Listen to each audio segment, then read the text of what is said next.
simulación en Simson. En esta oportunidad estamos reunidos acá con el licenciado Costa Gustavo y la licenciada Carolina Astul Bonorino, y el objetivo de la charla de hoy es poder hablar desde nuestra experiencia, principalmente de nuestros ponentes, sobre cómo planificar experiencias basadas en simulación. Por ello, hoy nos acompaña el licenciado Costa Gustavo, docente de la carrera de la licenciatura de Enfermería y de la carrera de Tecnicatura en Emergencias Sanitarias y Desastres de la Universidad Nacional Arturo Jauretche, enfermero docente del Centro de Simulación Clínica del Hospital El Cruce, y la licenciada Carolina Astul Bonorino, magíster en Administración de Servicios de Salud, subdirectora del Centro de Simulación Clínica de la Universidad Austral, profesora adjunta de la licenciatura en Enfermería de la Facultad de Ciencias Biomédicas de la Universidad Austral, miembro de SACIM y participante del grupo EUSIM Latinoamérica. Iniciamos esta breve presentación para hablar sobre las zonas de simulación en Simsones y le damos la palabra a la colega Carolina. Carolina, por favor. Hola Yolanda, bueno, muchas gracias por la presentación, gracias a todos los que están de aquel lado, la verdad que siempre es muy lindo poder compartir experiencias, y quizá la charla de hoy con Gustavo no la pensamos tanto como una clase o como una charla, sino más bien compartir y charlar sobre la experiencia nuestra en lo que es la planificación. Así que, como la vez pasada ya hablamos un poco de Simson, yo ahora lo que voy a hacer es compartirles para hacer un breve repaso de qué hablamos cuando hablamos de Simsons, y bueno, y contarles un poco que, brevemente, o sea, no me voy a explayar en esto, pero la idea es poder decir qué es esto, ¿no? Entonces, cuando uno tiene que planificar las actividades en simulación, o esta experiencia basada en simulación, dependiendo del público, hay varios aspectos que hay que tener en cuenta. Uno es el público que tenemos del otro lado, ¿no? A quién está dirigido. Y lo otro que quizá con Gustavo hoy vamos a detenernos un poco en estas dos zonas, que quizás son las que los dos más manejamos, y quizá cuando uno empieza con simulación son las zonas donde más se mueve, porque la zona 3 quizá va mucho entrenamiento de equipos de trabajo. Y entonces nosotros nos preguntábamos con Gustavo, bueno, ¿qué es esto? ¿Cómo pensar la simulación, ¿no? Entonces una de las cosas que llegamos como digamos, objetivo y demás es ver esto de, bueno, ¿quiénes son los estudiantes o los participantes que hay del otro lado? Y qué objetivos tenemos. Y bueno, vamos a hablar un poco de esta experiencia, ¿no? Pero creemos que uno de los focos más importantes para empezar a hablar de las zonas y para empezar a hablar de la planificación es tener claro el objetivo. Muchas veces nos pasa, y Gustavo podemos charlarlo esto, pero que viene gente por ahí del centro de simulación, o nosotros mismos empezando a decir, queremos que logren hacer esto, y en realidad uno dice, cortito, ¿qué querés de esta experiencia? Una cosa es el programa entero y otra cosa es hoy, en esta simulación, ¿qué querés que se lleven, ¿no? Al instructor. Entonces, cuando uno habla de zona 1, habla más bien de enseñanza de habilidades, cuestiones técnicas, donde no hay mucho que charlar. La técnica es esta, practicala hasta que salga.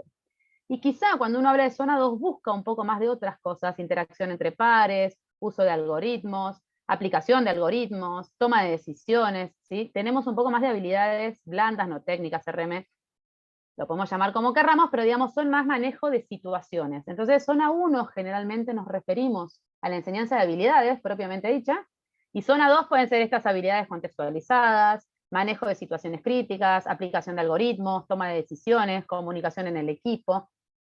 Y por eso tiene que estar tan claro el objetivo, porque el objetivo es el que nos guía a decir, ¿es una habilidad o queremos lograr otro objetivo? Y entonces estamos en una zona 2. Y en función de eso, bueno, ruidos y señales, ya lo vimos la vez pasada con la charla que tuvimos.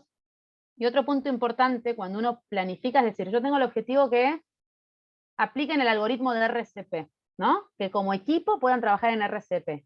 Y lo que uno tiene que pensar inmediatamente después de eso, antes del caso, porque lo primero que nos sale es pensar el caso, es ¿qué quiero hablar después? Porque no nos olvidemos que el foco de la simulación es la charla posterior, el debriefing o la reflexión posterior o el feedback, dependiendo de la zona en la que estemos. Entonces, si uno tiene en la cabeza que el objetivo es primordial para poder planificar esta actividad, ¿no?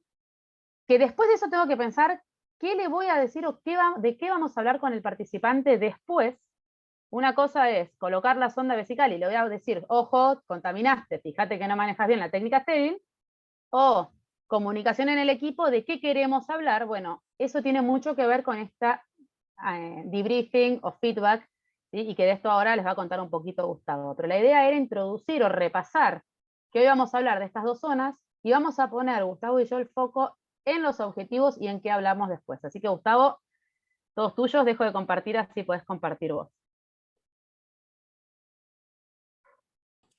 Bueno, muchísimas gracias, Carolina. Bueno, muchísimas gracias también por la invitación. Bueno, yo voy a seguir el hilo de Carolina, y en función de establecer los objetivos, nosotros en nuestro centro de simulación en el hospital, cuando vienen colegas o docentes con sus alumnos, entonces ahí le decimos qué quieren hacer.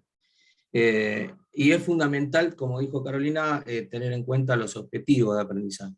En este sentido es, ¿qué es lo que queremos que los alumnos aprendan?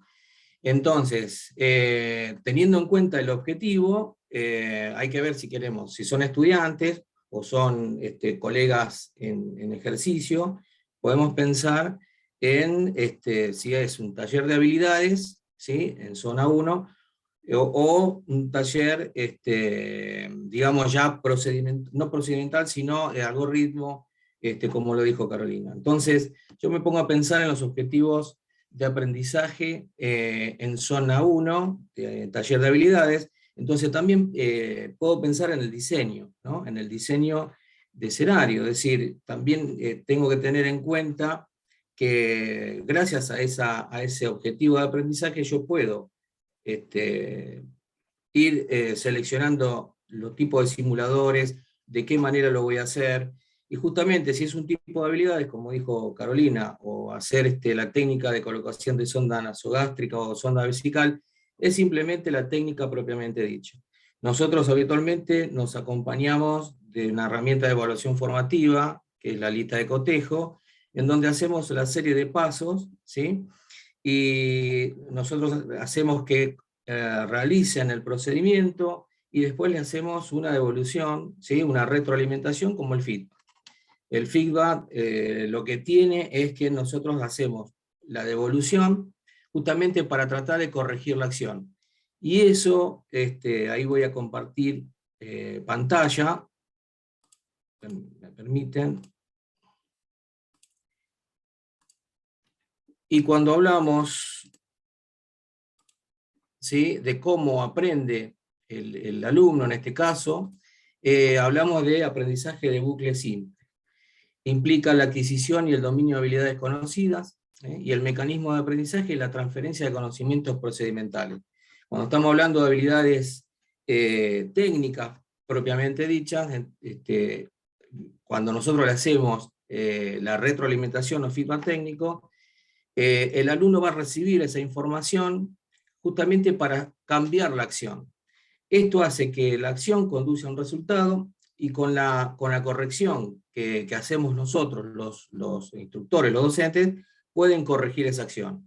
Este aprendizaje de bucle simple simplemente hace esto, corrige la acción, pero no modifica los modelos mentales, ¿sí? En cambio, en el aprendizaje de bucle doble, acá se produce, además de realizar una acción, existe reflexión de por qué hace lo que hace, tomando decisiones, produciendo cambios en los modelos mentales.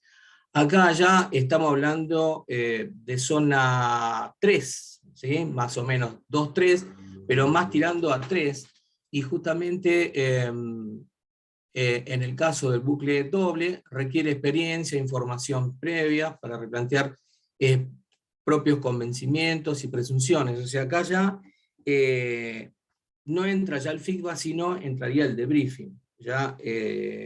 ¿Por qué? Porque nosotros a través del debriefing hacemos como facilitadores que reflexionen sobre por qué hace lo que hace, y justamente ya el alumno o digamos el colega, además de lo que él ya tiene como base de conocimiento, lógicamente que esto va acompañado de conocimientos previos. Nosotros le tenemos que dar el material bibliográfico, justamente para que puedan tener la comparación y poder realizar esa reflexión y en consecuencia poder hacer el cambio de modelo mental, ¿no? Hacer un cambio significativo en la reflexión.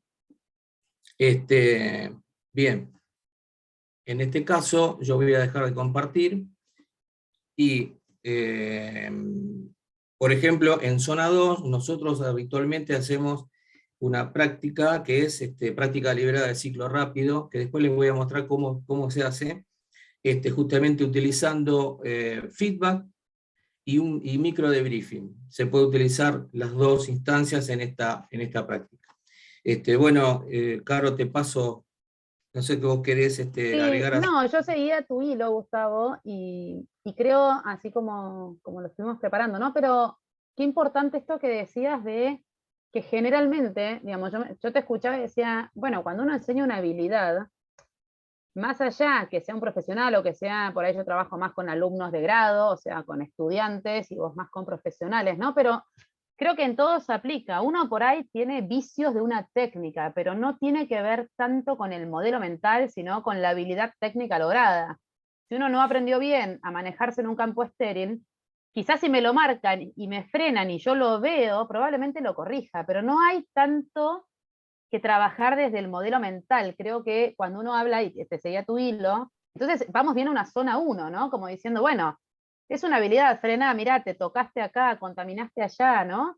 Fíjate cómo me diste la altura de la zona. Creo que ahí es bien claro que no necesito quizá una reflexión profunda sobre por qué hice lo que hice. Distinto es, creo, y esto es lo que comparto mucho con vos, esto de que en zona 2, si uno está pensando en comunicación, o sea, aplicación del algoritmo, ¿no? En profesionales, o en mi caso, en estudiantes. Y por ahí ellos tienen experiencias previas, entonces traen esa experiencia y en la toma de decisiones hacen por repetición y porque siempre lo hicieron así, y entonces es ahí donde uno puede reflexionar y decir, pero vos sos consciente que esto no responde. Entonces, creo que ahí, Gustavo, coincido mucho en que qué importante llevar a esa reflexión, al doble, a este pensamiento de bucle doble, ¿no? O a esta reflexión profunda donde uno busca llegar a ese modelo mental. ¿Qué te hizo hacer lo que hiciste en otra cosa? Y creo que se usa mucho en zona 2 y en zona 3, y quizá en zona 1, con un feedback simple, es mucho más efectivo, no necesito reflexionar sobre por qué hiciste lo que hiciste, porque en realidad es una cuestión técnica. Distinto es actitudes humanas, y creo que si uno tiene esto en la cabeza al momento de planificar, y esto que hablábamos del objetivo, si el objetivo es, no sé, me pasa a mí con los alumnos de grado, nunca pusieron una vía. Bueno, el objetivo es que logren el ángulo para lograr el acceso venoso periférico, venoclisis, cada uno lo llamará como quiera, ¿no? Y es el ángulo. Yo lo que quiero es que logren el ángulo, que logren desplazar el teflón y que puedan conectar manteniendo la asepsia. No sé, Gustavo, por ejemplo, algún caso de zona 1 en tu caso, se me ocurre, no sé, vienen con algún problema real en el servicio asistencial y uno tiene que mejorar algo técnico. Por ejemplo, comparto con vos, Carolina, que en zona 1 solamente son habilidades y hay una retroalimentación y no hacen cambio de modelo mental. Eso quedó claro, y el bucle doble hace en zona 3. O sea, ya ahí es como que sí hay un tipo de reflexión. En el caso de zona 1, por ejemplo, nosotros estamos, hay un seguimiento de los pacientes en los servicios, y no, digamos, por ejemplo, no sé, el trauma uretral en los pacientes masculinos de la terapia intensiva. Entonces, te estoy tirando un ejemplo, ¿no? Entonces ellos vienen con esa necesidad, con esa inquietud. Entonces el objetivo del coordinador de ese servicio lo que quiere es tratar de bajar la incidencia seguramente de trauma uretral en esos pacientes. Entonces nosotros le tenemos que, obviamente, preguntar qué es lo que vos querés que ellos aprendan para disminuir esa incidencia, y uno coincide en mejorar la técnica. Entonces ya cuando pensamos en la técnica, ahí ya sabemos que es zona 1, y es simplemente hacer el taller de habilidades, ¿no? Entonces uno prepara... Claro, porque, perdón, Gustavo, yo te pregunto, porque muchas veces nos pasa, o me imagino que también te debe pasar, que vienen y te dicen, bueno, hagamos un caso clínico de un paciente en terapia, pongámosle vía, pongámosle para practicar una cuestión de sonda. ¿Justifica? Claro. ¿no? Entonces, justifica por eso. Y ahí es donde uno va pensando en el diseño. Es decir, no, pero te dicen, no, pero yo quiero en ese simulador de alta tecnología. Entonces uno ya va organizando eso y va diciendo, no, yo te voy a poner, digamos, un simulador de parte con este tipo de sonda, y entonces vamos a ver, primero, hacer una instrucción teórica, si es lo necesario, y después vamos a hacer el taller de habilidades. Siempre nosotros hacemos digamos, una lista de cotejo, un checklist, que lo consensuamos con las normativas del hospital, para justamente cumplir también con eso. Y vamos, por ejemplo, de 4 o 5 participantes por cada taller, van entrando de a uno, van haciendo todo el proceso, y después le hacemos la retroalimentación, un feedback. Directamente eso. Después vemos si ellos requieren algo más, u otros objetivos de aprendizaje, ¿no? Pero, claro. porque Sí, a nosotros uno, nos pasa un poco lo mismo, si querés, en la educación de grado o en la educación de tecnicatura, porque en realidad los alumnos quizá no tienen esta experiencia, pero también tienen que aprender las técnicas, ¿no? Y entonces usamos claro, el mismo modelo que ustedes, pero con un objetivo dirigido a alumnos de segundo año, de tercer año, y algo que claro, también sumamos después de tener esta lista de cotejo, donde uno va punto por punto y dice, bueno, fíjate que estuvo muy bien cómo te higienizaste las manos antes de empezar el procedimiento, mantuviste la esterilidad, pero fíjate que no lubricaste la sonda, o que te olvidaste de hacer tal paso, ¿no? Entonces uno le da un feedback concreto. Y algo que nosotros hacemos mucho, que está dentro de la teoría de la simulación, es esto: cuando uno enseña en zona 1, uno dice, bueno, que reflexione algo el alumno, ¿no? Yo le puedo decir, pero claro, a ver qué entendió. Nosotros muchas veces cerramos este feedback de zona 1 con, bueno, ¿y qué aprendiste hoy en esto? O sea, ¿qué te llevas si lo tenés que hacer en el paciente, no? Y entonces te dicen, no, sí, que todavía tengo que mirar muy bien las manos porque me las mezclo y contamino. Y entonces uno dice, claro, bueno, fue efectivo porque yo vi que contaminó sus guantes, se lo dije, y él me dice, me tengo que fijar más porque contaminó, bueno, repitámoslo si tenemos tiempo y lo volvemos a ver, ¿no? claro, Entonces uno logra un cambio, pero sin una reflexión de por qué vos creés que contaminaste los guantes y qué te llevó a... Me confundí, toqué la pared, digamos, no claro, hay mucho que reflexionar, ¿no? seguro. Y después, bueno, en zona 2 nosotros, como con esa mirada, ¿no? De poder mejorar la calidad de atención del paciente, por ejemplo, hacemos en zona 2 soporte vital avanzado, RCP avanzado, por ejemplo, adulto, y ahí utilizamos el algoritmo avanzado RCP, ¿no? En donde traemos al equipo, a veces no podemos traer, como en zona 3, que podemos traer equipos nativos, ¿no? Pero sí podemos traer colegas o estudiantes a poder hacer en zona 2 la práctica deliberada de ciclo rápido. No sé si vos alguna vez lo escuchaste. Sí, Obviamente que lo he escuchado aquí muchas sabes veces. todo. Nosotros en la universidad todavía no lo estamos aplicando. Tenemos el objetivo de empezar a usarlo, pero hoy hacemos mucho zona 2 en educación de grado. Zona 3 no, porque no tenemos equipos nativos, claramente son todos alumnos de distintas Claro, carreras, pero sí hacemos mucho zona 2.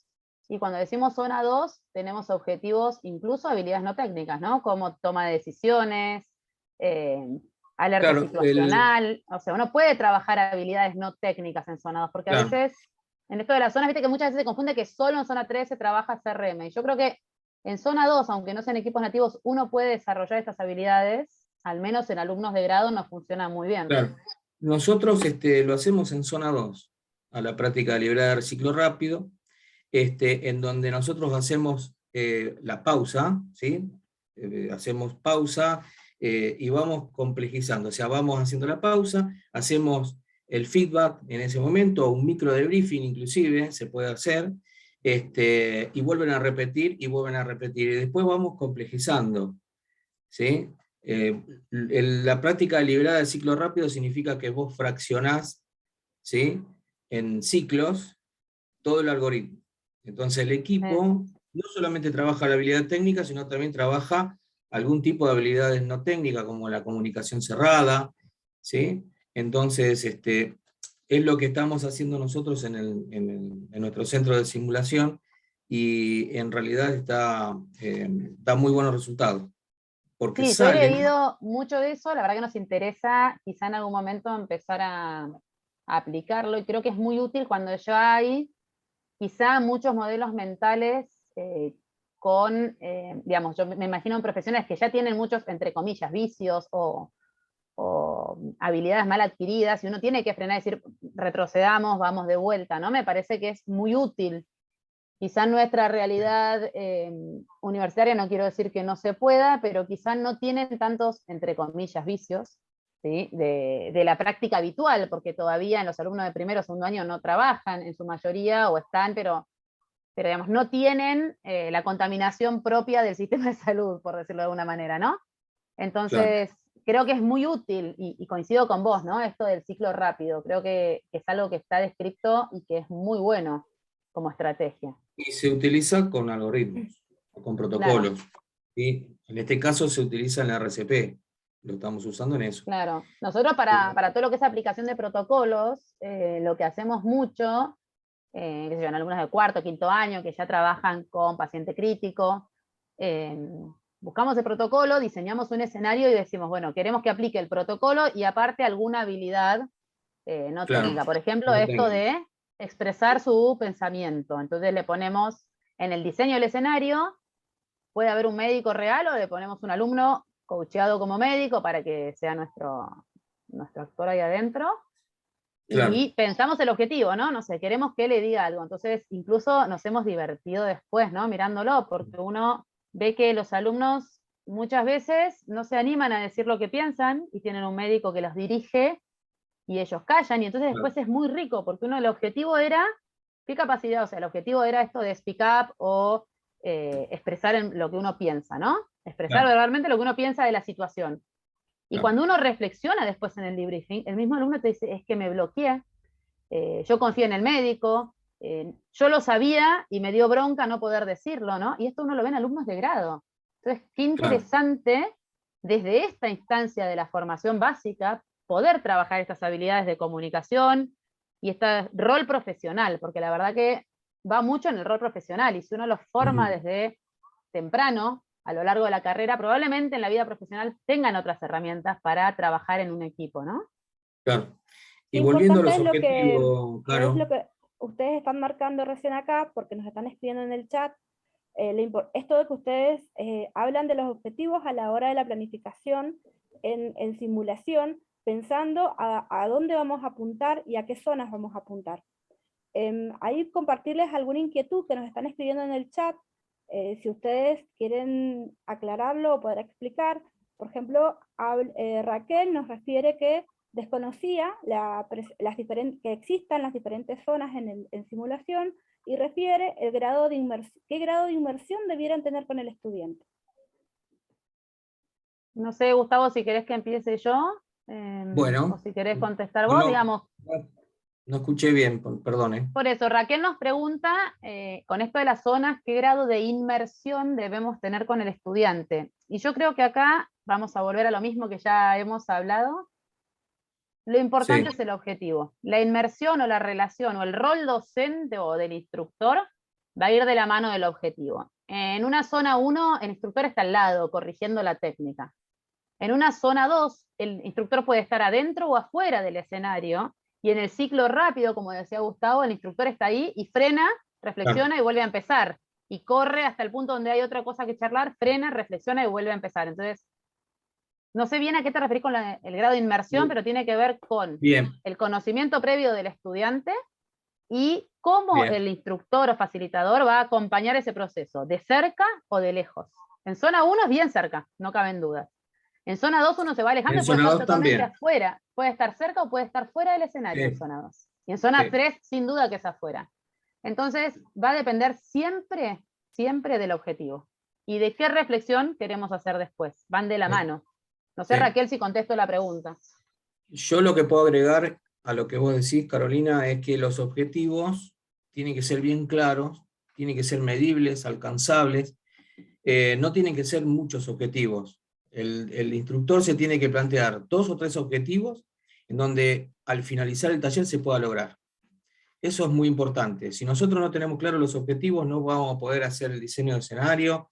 El alumno se va a ir, el estudiante se va a ir confundido porque no sabe por qué vino acá a hacer la simulación. Obviamente que también eso interviene el prebriefing, ¿no? Que no, quizás no lo mencionamos, es muy importante preparar al alumno para que pueda realizar esa simulación, mostrarle los elementos, el simulador, cómo funciona, cuáles son los pros y los contras, y justamente porque eso ayuda a que podamos cumplir los objetivos de aprendizaje. Sí, te tomo un ejemplo, justo nos pasó el otro día. Yo por ahí en el centro no solo hago simulación con los alumnos de la carrera, sino que asesoro también o acompaño el proceso con otros instructores, ¿no?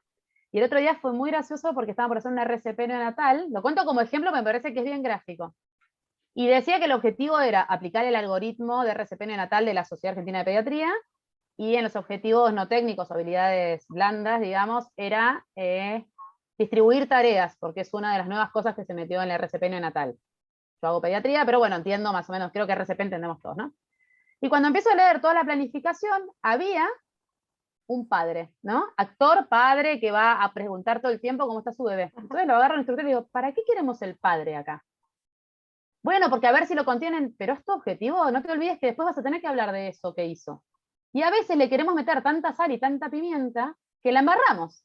Porque esto era una zona 2, donde era practicar un algoritmo y ver cómo se manejaba el equipo, y le estábamos metiendo mucho ruido. Y en realidad, después de qué vamos a hablar, de cómo trabajaron como equipo, del algoritmo o del padre que no estaba planificado. Entonces empieza a reír y me dice, siempre me encontrás el pelo al huevo, ¿no? Y lo sacó. Pero más allá de esto, ¿para qué lo ponemos? Y uno tiene que ser crítico con uno mismo y ser compañeros en equipo. Bueno, ¿para qué querés el padre? ¿Qué objetivo cumple esto acá, en el diseño, ¿no? Porque a veces metemos tantas cosas que uno pierde el foco y después en el debriefing es un matete que uno no sabe ni a dónde quiere ir. Entonces, a menos que lo incluyan, al menos que lo incluyan como parte al menos del que sea un objetivo. A ver, si es un objetivo, la contención del familiar en la RCP, estamos todos de acuerdo que tiene que estar el padre. Ahora, si el objetivo era comunicación en el equipo y algoritmo, el padre no tenía nada que hacer ahí. Como ejemplo concreto, digo, porque por ahí los ejemplos bajan a tierra esto que tratamos de explicar con la teoría, ¿no? Claro. Por ejemplo, en zona 3, que hacemos el debriefing, ¿no? Que tenemos que ver el hecho objetivo, en base a los objetivos que tenemos nosotros para cumplir. Tenemos que, de acuerdo a esos hechos objetivos, tenemos que ir tildando para después hacer, en base a eso, hacer el debriefing. Y muchas veces hay los participantes empiezan a hablar de otra cosa, entonces como que tenemos que redireccionar, porque no están hablando justamente algo comparado con lo que vos decías, Carolina, están hablando de algo que no tiene nada que ver con los objetivos que yo me propuse para la simulación. Entonces terminamos redireccionando y después lo último le hacemos un feedback de eso que no tiene nada que ver. Claro, porque en los escenarios pueden salir cosas que uno no planificó, ¿no? Claro. Pero sin embargo, creo que coincido con vos, como el debriefing, especialmente en zona 2 y zona 3, tiene que estar guiado por los objetivos, salvo que haya salido algo muy grueso en el escenario que haya que hablar, ¿no? Que se peleó todo el equipo y bueno, hay que hablarlo, ¿no? Pero si no, por eso es tan importante, al menos, si puedo dar, no soy nadie para dar un consejo, digamos, pero de la experiencia, que a veces uno quiere abarcar mucho en un escenario. Y más cuando uno empieza, al menos en nuestra experiencia en el centro, tratamos que cuando uno recién está empezando, no buscar los grandes escenarios de 20 minutos con 27, un objetivo técnico y uno no técnico, y busquemos hablar sobre eso. Diseñemos algo simple para esos objetivos y hablemos sobre eso. Y a medida que uno va teniendo experiencia, porque hay que formarse también en debriefing, que es otro capítulo que no vamos a abordar hoy, pero es re importante formarse en debriefing. Y entonces, si uno no tiene las herramientas, probablemente el participante se vaya diciendo, ¿y? No hablamos de nada, hablamos de todo, ¿qué me llevo? ¿No? Entonces, creo que el diseño de la actividad, y es un poco lo que nos convocaron hoy, es tan importante pensar qué objetivo y de qué voy a hablar después, para no irme por las ramas, ¿no? Al menos esto es un poco nuestro modelo cuando tratamos de guiar las experiencias de simulación. Bueno, vamos, Bien. y más si es alguien que recién empieza, no sé si a ustedes les pasa lo mismo, ¿no? Porque a veces vienen del profesor que te dice, no, pero quiero hacer secuencia de intubación rápida, entonces que el paciente claudique, que tenga, el otro día me pedían hasta que tenga el orinal arriba de la mesa para darle realismo. ¿Para qué me sirve? No, O sea, no tiene nada claro, que ver. claro. No, no, totalmente. Es que de hecho, si quiere algo así, tiene que tener en cuenta un caso clínico, o sea, un contexto, un Claro, escenario. Entonces ahí ya no estamos en zona 1, zona 2, seguramente ya vamos a zona 3, ¿no? Uno va viendo. Lo importante también es tener en cuenta que cuando yo ya tengo los objetivos de aprendizaje, uno tiene que ir teniendo una planilla de planificación docente para hacer todos los pasos y ir registrando, ¿sí? Los objetivos de aprendizaje, digamos, cómo yo hago el diseño del escenario, o qué tipo de simuladores necesito, cuáles son los insumos que necesito. E inclusive nosotros en nuestro centro tenemos una planilla técnica, en donde se lo pasamos a los técnicos de simulación y ellos van preparando el escenario, ¿sí? A los docentes, y después nosotros hacemos la última revisión. Es como también vamos haciendo un registro de la planilla técnica, que es muy importante tener en cuenta, por la conservación de los simuladores o por su utilización misma, en fin, y a su vez facilita a ellos el diseño, o sea, ellos arman el escenario, ¿no? Un claro, dato nosotros más. también, Gustavo, esto me parece re Sí. importante, ¿no? Porque como un tip, ya que estamos en los Simu Tips, no, me parece re importante esto, que cuando uno diseña la actividad, primero empieza por qué queremos lograr, ¿no? Después Claro, piensa en, nosotros incluso en nuestra planilla de diseño, al final tenemos plan de debriefing, más allá de lo que salga, es cuáles son los puntos más importantes para nosotros en el debriefing que están guiados por los objetivos. Recién después claro. de eso pensamos cuando es escenario, recién ahí pensamos en el caso clínico. No sé si te pasó Claro, alguna vez que vienen, a nosotros nos pasa mucho, no, porque tengo este caso que traigo, momento, ¿qué querés lograr? Entonces, claro, el caso, hay que adaptar los objetivos al caso, en realidad es adaptar el caso a los objetivos. Casos, como profesionales de salud, tenemos 1500 para traer a la vida, ¿no? claro, De la vida real. Entonces, quizá cambiar este chip, ¿no? Como el tip de, si es un escenario, primero el objetivo, después de qué quiero hablar o de qué voy a hacer este debriefing, y recién después pienso en el caso sale solo, ¿no? Caro Entonces creo claro. Gustavo, que, Yo, preguntan acá, en función a lo que están hablando, en zona 2, ¿se puede realizar escenarios de simulación para promover habilidades de pensamiento reflexivo en estudiantes novatos? nosotros lo usamos. sí, sí, se puede, por Porque supuesto. incluso si uno es quisquilloso con la definición de zona 2, es toma de decisiones y algoritmos. Y en realidad, el estudiante novato, nosotros trabajamos mucho con estudiantes novatos, e incluso, perdón, Claro, zona 2 también va hasta habilidades no técnicas. Y zona 3 es entrenamiento de equipo, según lo definieron Rossini y Weinstock, que son quienes claro, lo definieron, ¿no?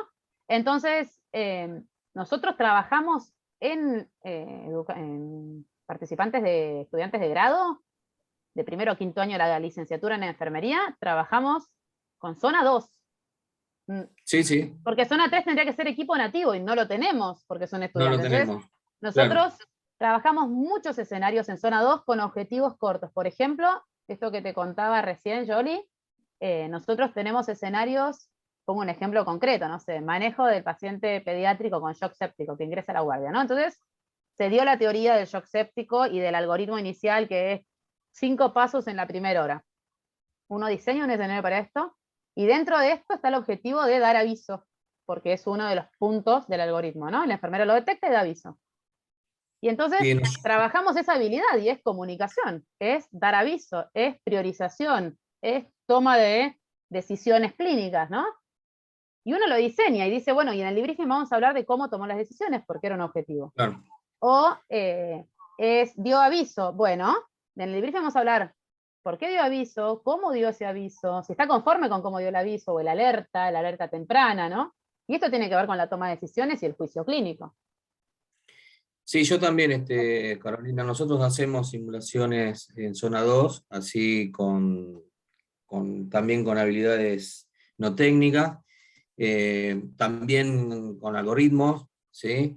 por ejemplo, el manejo del distrés respiratorio, pero fundamentalmente que ellos puedan identificar desde, digamos, desde los signos vitales, desde la valoración que hace el paciente, y comunican al médico. O sea, el médico no está en el escenario, está afuera, entonces ellos llaman y ya le pasan las novedades de ahí, en donde hay una interacción y, digamos, se pone en práctica las habilidades comunicacionales, ¿no? En este caso.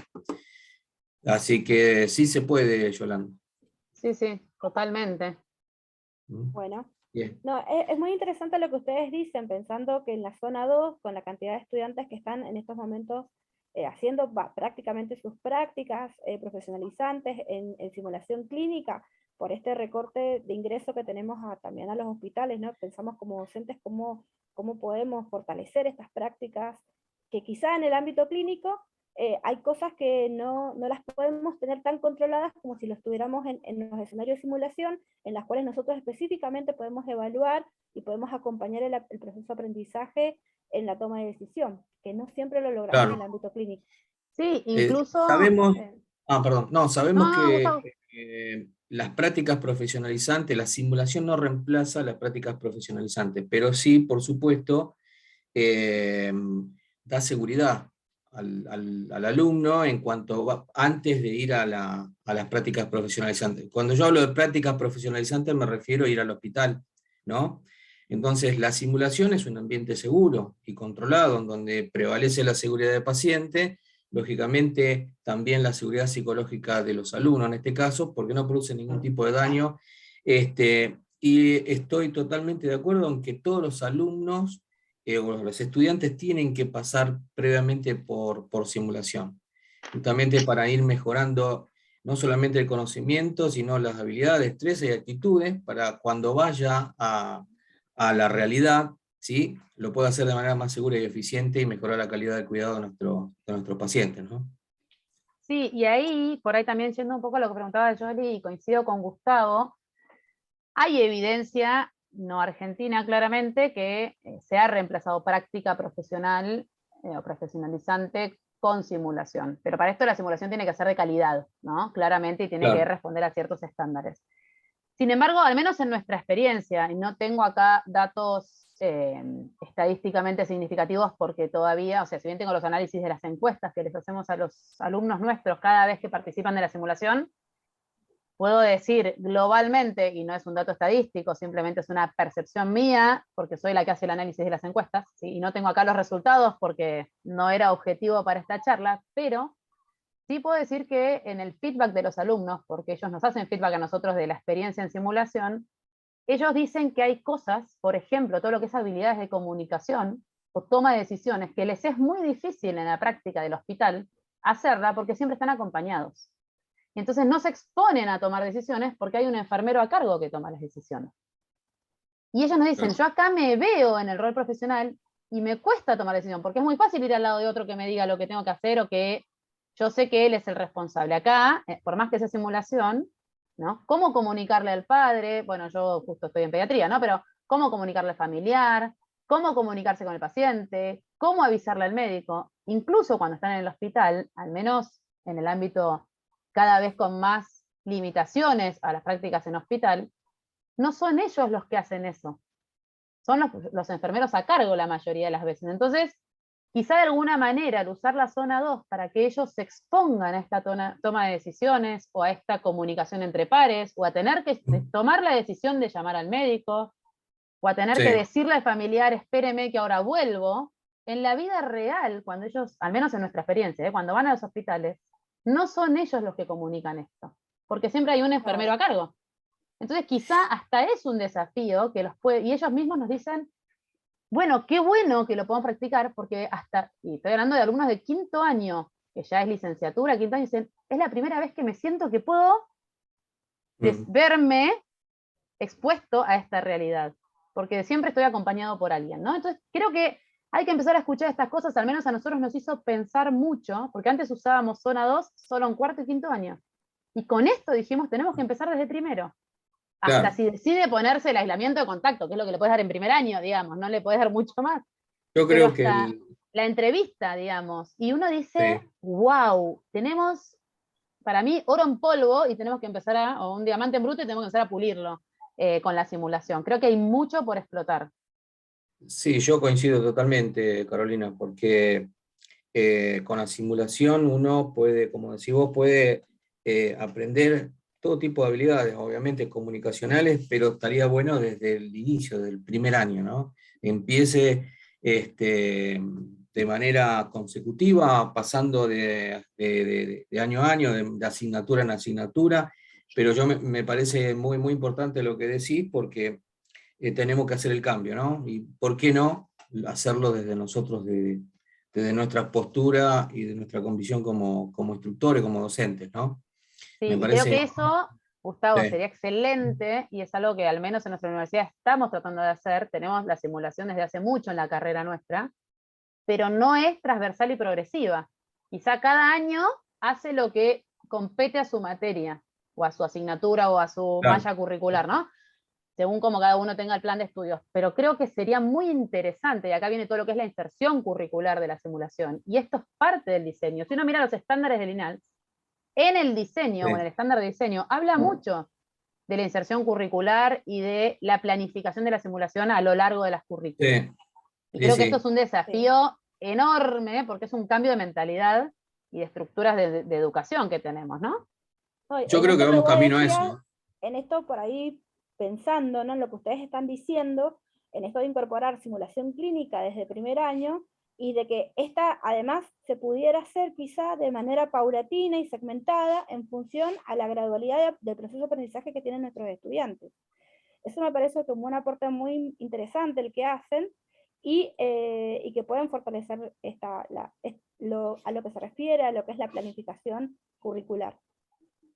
Claro, porque si uno mira, digamos, esta charla que nos pidieron era sobre el diseño, ¿no? O cómo pensar la simulación, y esto incluye en los estándares de diseño, en los estándares de INALS, que así como bien habló Gustavo del prebriefing, que no era nuestro tema, por eso no vamos a indagar o a profundizar, ni tampoco el debriefing, sí es cómo pienso la simulación. ¿La pienso solo para mi asignatura? ¿O hay alguien que esté pensando globalmente que esto de primero a quinto año de la carrera, el alumno, estoy hablando Sí, de grado porque es lo que hago, ¿no? Pero que el alumno sea progresivo y que no sea meras técnicas, que la simulación no sea solo técnicas. Porque muchas ¿Podrían? veces claro, miramos el perfil de graduado, no sé si les pasa, y dice, queremos sí. que nuestros alumnos sean competentes en la toma de decisiones. ¿Y qué herramientas les estamos dando, no? Claro. Sí, no, no, Eso. totalmente. Me parece que el tema de realizar la entrevista, de la comunicación con el par, me parece que es sumamente importante porque desarrolla, esas habilidades desarrollan procesos de cambio importante. Y Bueno, nosotros este justamente... año hicimos una experiencia, no tenemos, perdón, nosotros este año hicimos una experiencia, no tengo acá los resultados, pero lo que hicimos fue diseñar un escenario, este que yo les decía, por ejemplo, de claudicación respiratoria y tienen que llamar al médico porque va a haber que intubarlo, ¿no? Entonces tienen que empezar a preparar las cosas para intubarlo. Y entonces hicimos el escenario, eran 6 u 8 alumnos, 3 participaban activamente en el escenario y los otros 5 observaban. Siempre en un ambiente seguro, psicológicamente seguro, con el ok de todos. Lo hicimos el debriefing con los 8 participantes, de los cuales 3 participaban más activamente del debriefing y los otros 3 o 4 escuchaban. Después de eso, los 3 que estaban observando participaban de exactamente el mismo escenario. Y aunque no lo crean, había 10 cosas más para seguir charlando en el debriefing, que habían vuelto a cometer errores o cosas para seguir mejorando, a pesar de que ya lo habían visto, y era el mismo caso, el mismo escenario. Y esto nos dio la pauta que en realidad, por más que uno lo diga y lo diga, hasta que uno no lo vive y no lo reflexiona sobre la experiencia concreta, todavía hay que seguir trabajándolo. Claro. Entonces, me parece que hay Nosotros, tanto para trabajar, que es impresionante como uno con algo simple puede sacar un montón de cosas. sí, nosotros desde nuestro centro hacemos talleres de comunicación de malas noticias sobre el paciente potencial donante. Entonces, se arman equipos, obviamente que están nuestros colegas de enfermería, Hay participantes simulados, acá no hacemos digamos, con simuladores de alta tecnología, sino hacemos con participantes simulados, y es fascinante cómo se logra esa comunicación, y gracias a que los participantes tienen un guión, ¿no? Estamos también en zona 3, un poquito, porque es zona 2, zona 3, pero más que nada es zona 3.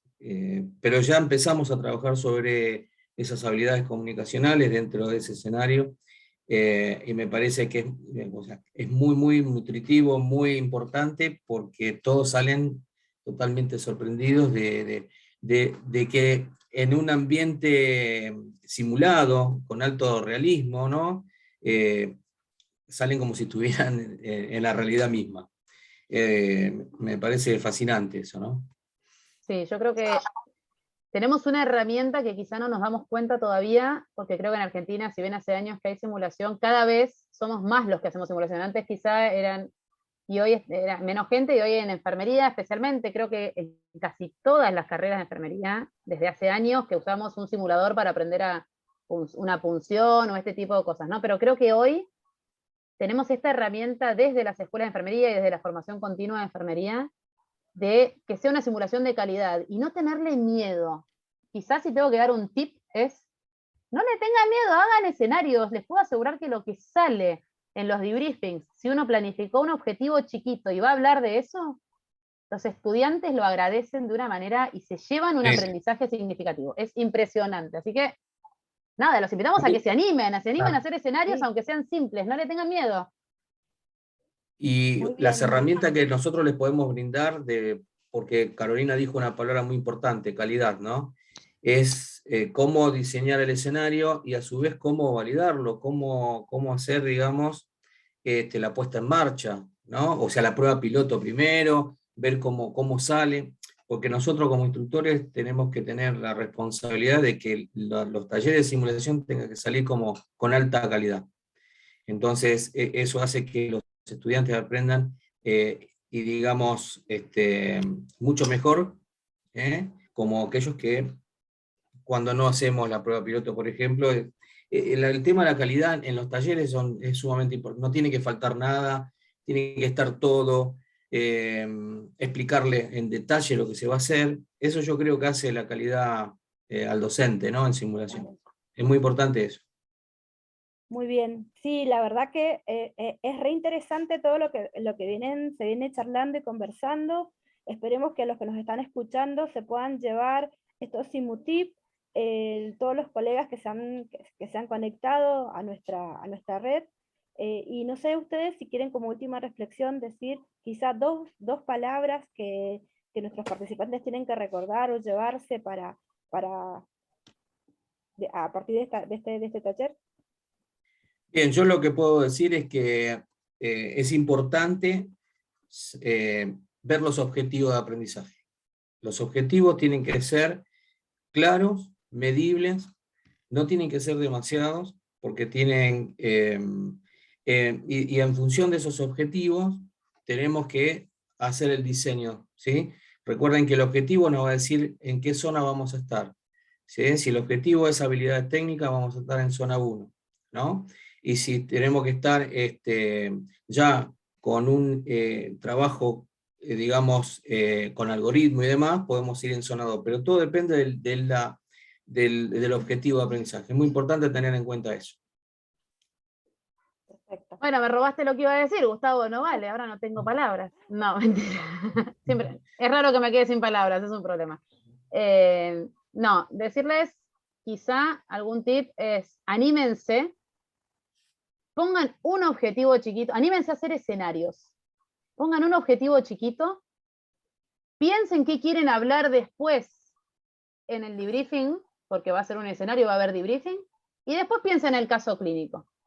Y anímense, porque van a ver que después hay mucho por corregir, siempre, y uno lo hace, y sean bien detallistas cuando diseñan el caso, cuando diseñan el rol del actor, o cuando diseñan los materiales, porque entonces cuando lo vuelven a hacer, ya no tienen que, lleva mucho tiempo pensarlo la primera vez, después ya está hecho, lo usás todos los años igual.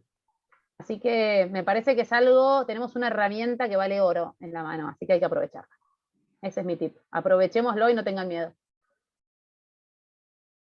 Bien, muchísimas gracias Carolina y Gustavo, la verdad que nos comenten su experiencia, ha sido para nosotros, para los profesores que están escuchando, los colegas de enfermería, muy importante y muy interesante todo lo que ustedes nos proponen, y para seguir creciendo en simulación, que es algo que venimos haciendo, caminando de a poquito, y yo creo que la enfermería en Argentina viene trabajando en simulación, y que cada día busca perfeccionarse y aprender mucho más, y tener estos momentos de encuentro que son realmente muy importantes. También comentarles que los colegas que están en estos momentos atentos a la red, que estén atentos, nosotros desde el grupo de enfermería de SACIM venimos organizando estos Simutip todas las semanas o quincenalmente, y que estén atentos a al próximo Simutip que organiza el grupo de enfermería, también pensando en una propuesta para poder trabajar en diseño, en la currícula y en el trabajo que se viene haciendo en simulación.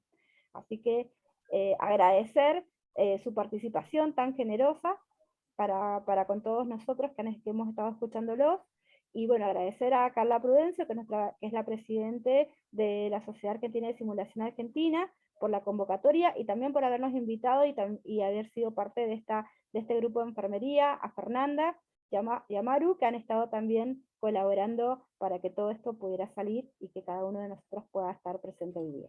Muchísimas gracias. Chao, chao.